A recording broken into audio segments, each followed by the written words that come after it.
آپ کو پتا ہونا چاہیے, آپ جب بیچ پہ جاتے ہیں سمندر کی لہریں آپ کو نظر آتی ہیں, آہا ٹھاٹھے مارتی ایسے ایسے لہریں, اور اس سمندر میں آپ کو بادلوں کی چھاؤں یا بادلوں کا عکس بھی نظر آتا ہے.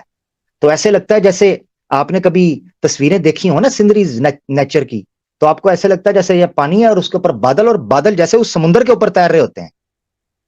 کیا بات ہے, کیا بات ہے.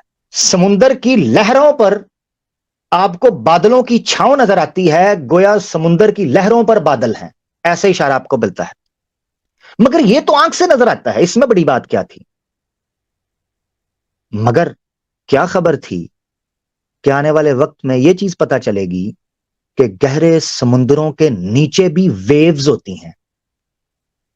جب آپ گہرے سمندر میں اترتے ہیں تو کئی کئی میٹرز نیچے 600 فٹ 200 فٹ کی لہریں, ویوز آپس میں کرش کر رہی ہوتی ہیں, ایک دوسرے کو بڑھ رہی ہوتی ہیں. یہ کسے خبر تھی؟ اب جو آپ کے سامنے میں آرٹیکل رکھنے لگا ہوں, صرف اس کا ٹائٹل ہی اوئے ہوئے مزہ کرا دیا اس کے ٹائٹل نے. ذرا ٹائٹل دیکھیے گا. اوشین ایک سائٹ ہے جو کہ ووڈز ہول اوشینوگرافک انسٹیٹیوشن ہے, ان کا یہ آرٹیکل آپ کے سامنے ہے دسمبر 18 2014 سے. The waves within the waves. کیسا ٹائٹل ہے؟ کچھ یاد آیا؟ اس ٹائٹل کی تو کچھ سنا ہوا ہے ہم نے, آیت سنی ہوئی ہے, موج در موج, موج کے اندر ایک موج, لہر کے اندر ایک لہر. یہ تو قرآن کی آیت سی لگتی ہے. مگر پڑھتے ہیں. Scientist stock the mysterious phenomenon of internal waves. Internal waves کا کیا مطلب ہے؟ یہ ٹرم کوائن کی گئی تھی 20ویں صدی کے مڈ میں جا کے. اور اگر اس کی سٹڈی کو ڈیپلی, کیونکہ اسی آرٹیکل میں لکھا ہوا ہے, کسی کو چاہیے ہوگا ڈیٹیل تو میں لنک دے دوں گا. ایک ایکسپرٹ ہے, اس نے یہ ریسرچ لکھی ہوئی ہے, اور وہ کہتا ہے کہ 1970s میں جا کے انٹرنل ویوز کو آفیشلی پڑھنا شروع کیا گیا تھا. اس سے پہلے اس کے اوپر بات تو کی جاتی تھی, مگر اس کو ہمارے پاس ٹولز ہی نہیں تھے, انسٹرومنٹ نہیں تھے کہ کس طریقے سے ہم اس کو جان سکیں. تو 1960s 70s میں ڈیپلی اس کو اسٹڈی کیا گیا انٹرنل ویو کو. تو ایک فینومینا کی طور پر اختیار کیا گیا, مسٹیریس فینومینا. یہ دیکھیں کیا کہتا ہے, مسٹیریس فینومینا. اس فینومینا کی تھوڑی ڈیٹیل لے لیتے ہیں. ڈیٹیل کیا ہے آپ کی اسکرین کے اوپر اسی آرٹیکل میں. مگر اس ڈیٹیل سے حیران کن آپ کو یہ چیزیں پتا چلے گی کہ 1400 سال پہلے نیکڈ آئی اس کا تصور کیسے کر سکتی تھی, جبکہ وہ ریت کے اٹے ہوئے تپتے ہوئے صحرا کے اندر ہو. وہ تصور کیسے کر سکتی تھی؟ آپ دیکھیں, scientists have a name for this phenomenon.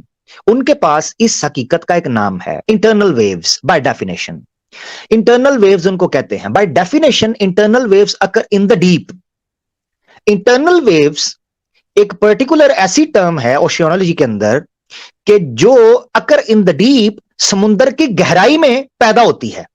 Internal view یعنی آنکھ سے نہیں دیکھی جاتی. اب اس آگے میں نے ہائی لائٹ کیا, سیکنڈ لائن میں دیکھیں, ویل بیونڈ پیپلز پرویو. کیونکہ ہم تو اوپر کی لہریں دیکھتے ہیں. انہوں نے جب اس کو تصور قائم کیا تو انہوں نے ٹینکس بنائے جن کے اندر ان کو کریٹ کیا, اور اس کو بھی ٹولز کے ذریعے, سائنٹیفک ٹولز اینڈ انسٹرومنٹس کے ذریعے میئر کیا گیا کہ وہ ویوز کیسے کام کرتی ہیں. مگر اگلا جملہ سنیے گا, but out in the wild they are, یعنی وائلڈ کا مطلب ہے نیچر کے ساتھ, یعنی without an instrument, they are as elusive as a white horse in a snowstorm. مگر نیکڈ آئی کے ساتھ سمندر میں تیرتے ہوئے بھی, دیکھتے ہوئے بھی, انٹرنل ویوز کو ڈھونڈنا ایسے ہی ہے جیسے برف کے طوفان میں سفید گھوڑے کو ڈھونڈنا. برف کے طوفان میں سفید گھوڑا تو نظر ہی نہیں آ سکتا. تو گویا ایسے ہی ہے جیسے کہ آپ کالی رات میں کالے نقطے کو تلاش کر رہے ہیں. تو کیسے کریں گے؟ نہیں کر سکتے.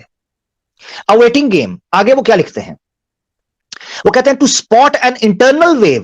یہ میں اس لیے بتا رہا ہوں کہ پہلے یہ بات سمجھ آ جائے کہ 1400 سال پہلے تو کیا, کئی 100-200 سال پہلے بھی نیکڈ آئی کے ساتھ کو بندہ ان کو گراسپ کر ہی نہیں سکتا تھا, اس کانسیپٹ کو لے ہی نہیں سکتا تھا. تو وہ کیا کہتے ہیں, اویٹنگ گیم, کہتے ہیں to spot an internal wave requires scientific equipment. Internal wave کا جانچنا اور پتہ لگانا اس کے لیے ضروری ہے کہ آپ کے پاس کوئی سائنٹیفک اکوپمنٹ ہوں، یعنی ٹولز ہوں. کہتے ہیں science has never quite been able to predict ocean surface movements much less the movement of internal waves. کہتے ہیں سائنس تو ریسنٹلی سمندر کی سطح کے اوپر جو موومنٹ ہو رہی ہے نا، جو ہماری نظر کے سامنے ہے، نظر کے سامنے، اس کو نہیں دیکھ سکتی یا اس کے بارے میں ججمنٹ نہیں دے سکی ابھی تک مکمل، اس کو پریڈکٹ نہیں کر سکی. Much less the movements of internal waves. تو انٹرنل ویوز کے بارے میں اس نے کیا کھول کے بات کرنی تھی. تو چلیں قرآن کی آیت پڑھ لیتے ہیں آپ کی اسکرین کے اوپر. چیپٹر 24 ورس 40 کے اندر اللہ تعالیٰ کیا فرماتے ہیں؟ او کظلمات فی بحر لجی، یا ان اندھیروں کی طرح جو گہرے سمندر میں ہوتے ہیں، یغشاہ موج من فوقہ موج، جس کو لپیٹے ہوئے اوڑے ہوئے ہوتی ہے ایک موج، من فوقہ موج، پھر اس کے بھی اوپر ایک موج ہوتی ہے، لہر ہوتی ہے، من فوقہ سحاب، اور اس موج کے اوپر پھر بادل ہوتے ہیں. ظلمات بعضها فوق بعض، یہ اتنی گہری اندھیرے ہوتے ہیں کہ جیسے ڈارکنیس اپون ڈارکنیس، جیسے گہرائی کے اندر گہرائی، اندھیرے کے اندر اندھیرا. اور آگے اس کا اشارہ کیا کہ اذا اخرج یدہ لم یکد یرآہا، کہ ایسا ہو جاتا ہے کہ ہاتھ بھی نکالا ہو تو ہاتھ نظر نہ آئے. اللہ اکبر. Darkness in the deep ocean, یہ بڑا انپورٹنٹ یہاں سے نقطہ میں آپ کو بتاؤں گا، مگر اس وقت میری توجہ ہے موج کی طرف، ویوز جو نکل رہی ہیں. یہاں پر ایک اعتراض اٹھ سکتا ہے، کیونکہ میں جب بھی کسی چیز کو پڑھتا ہوں میں کریٹیکلی اس کو جانچتا ہوں کہ اس پر اعتراض کیا اٹھ سکتا ہے، پھر اس کی کھوج کرتا ہوں. یہاں پر ایک اعتراض اٹھ سکتا ہے کہ بھئی قرآن کا مطلب یہ ہے کہ جیسے موجیں آپس میں ٹکراتی ہیں، یعنی دائیں سے موج آئی بائیں سے موج آئی، تو اس کو کہا جا رہا ہے موج من فوق موج. آپ نے ایسے ہی بنا دیا ہے انٹرنل ویوز، ایسے ہی آپ نے بنا دیا ہے. تو اس کے دو جواب ہیں. نمبر 1، نیچے ڈارکنیس کی بات ہو رہی ہے، سمندر کے اوپر لہریں ہوتی ہیں، چاہے 50 لہریں آ جائیں ڈارکنیس تو ہوتی کوئی نہیں، ڈارکنیس تو ہوتی نہیں. سورج کی سمندر کی سرفیس کے اوپر 50 موجیں ادھر سے ادھر آئیں، ڈارکنیس کیسے ہوتی ہے؟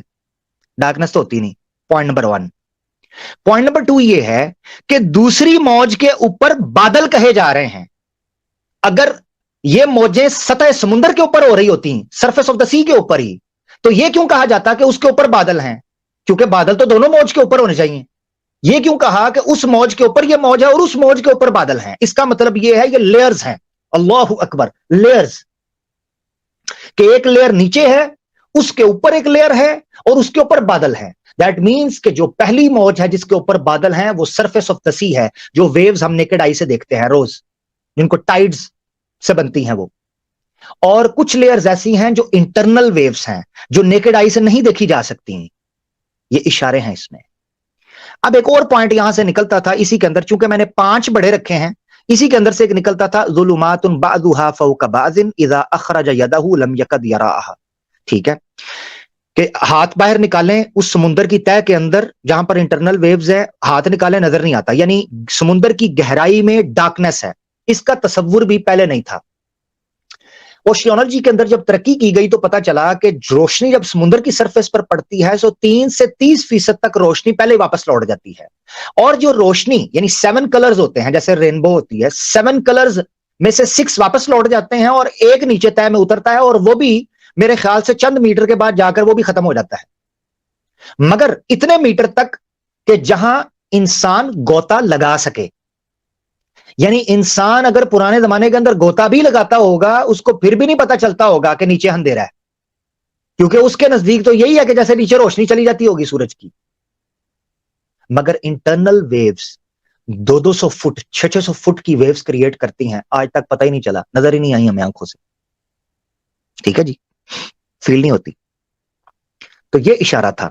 اس آیت کا آخری ٹکڑا ہے جو میں ضرور پڑھنا چاہتا ہوں، توجہ. اللہ اکبر. اس آیت کے اس ٹکڑے نے مجھے جھنجھوڑ دیا. وَمَن لَّمْ يَجْعَلِ اللَّهُ لَهُ نُورًا فَمَا لَهُ مِن نُورٍ.